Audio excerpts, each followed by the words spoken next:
علیکہ یا رسول اللہ وعلی آلکہ و صحابکہ یا حبیب اللہ۔ 1500 سال بعد بھی زندہ نبی کا زندہ معجزہ قرآن کی صورت میں ہمارے پاس موجود ہے، اور یہی پیغام دشمنان قرآن کو ہے کہ زندہ نبی کا زندہ معجزہ مسلمانوں کو کبھی مردہ نہیں ہونے دے گا، اور جب تک مسلمان زندہ ہیں یہ تمہاری خام خیالی ہے کہ ان اوچھی حرکتوں کے ساتھ مسلمانوں کا رابط، تعلق اور وابستگی قرآن پاک سے ختم کر دو گے، یہ کبھی نہیں۔ جیسے حضرت شاہ صاحب نے ابھی فرمایا کہ آج جامع القرآن داماد رسول اقدس ذو النورین حضرت عثمان غنی کا یوم شہادت ہے۔ جانے جانا نے فرمایا تھا، عثمان تم قرآن پڑھتے ہوئے شہید کیے جاؤ گے اور تمہارے خون کے قطرات قرآن پاک پر آئیں گے۔ وہ صدیق پاک ہوں، وہ عمر پاک ہوں، وہ عثمان پاک ہوں، وہ مولا علی پاک ہوں، اس ساری ذاتوں سے شروع ہو کر ہم کربلا محلہ تک آ جائیں تو دشمنوں نے آل اطہار کے سر کاٹے، پر سید نے شام کے بازاروں میں نوکے نیزہ پر قرآن پڑھ کے بتا دیا کہ تم کیا سمجھتے ہو یہ وجود کی رگیں جڑی ہوں تو ہم قرآن سے جڑے ہیں، سر کٹ بھی جائے تو قرآن سے تعلق ختم نہیں ہوگا۔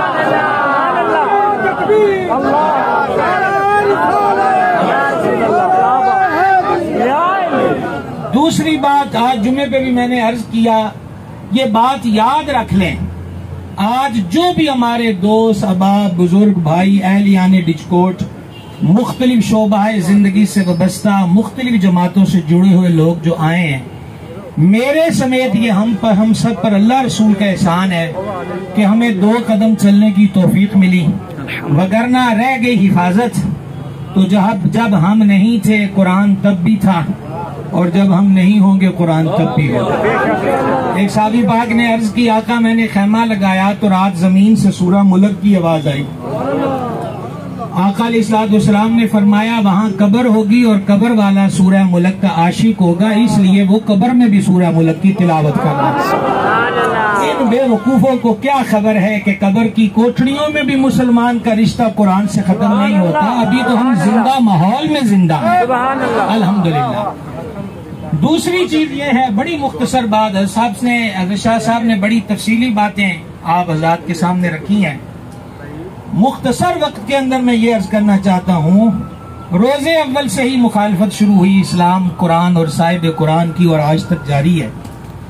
کفر والوں نے مسلمانوں کے سورسز پہ قبضے کیے، وہ لیبیا ہو، وہ شام ہو، وہ عراق ہو یا دیگر ممالک ہوں، یوں کہہ لیجئے کہ خوراک کی پائپ لائن کاٹ کر بھی ان کو سکون نہ ملا۔ پھر فلسطین کے اندر اب تک خون کی ندیاں جاری ہیں، کشمیر میں ہندو جنونیوں نے آلیان کشمیر کو ابھی تک یرغمال بنایا ہوا ہے، یہ ظلم و ستم بھی انہوں نے کر کے دیکھ لیے، لیبیا، شام، عراق کھنڈرات بنا دیے بمبارمنٹ کر کے، اس کے بعد بھی اتنا کچھ کر کے کبھی کارٹون بنائے، یہی سڑکیں تھی، یہی میں اور آپ تھے کہ کبھی کارٹونوں کے خلاف نکلے، اور ابھی ماضی قریب میں ہم ہندوستان میں بی جے پی کی ایک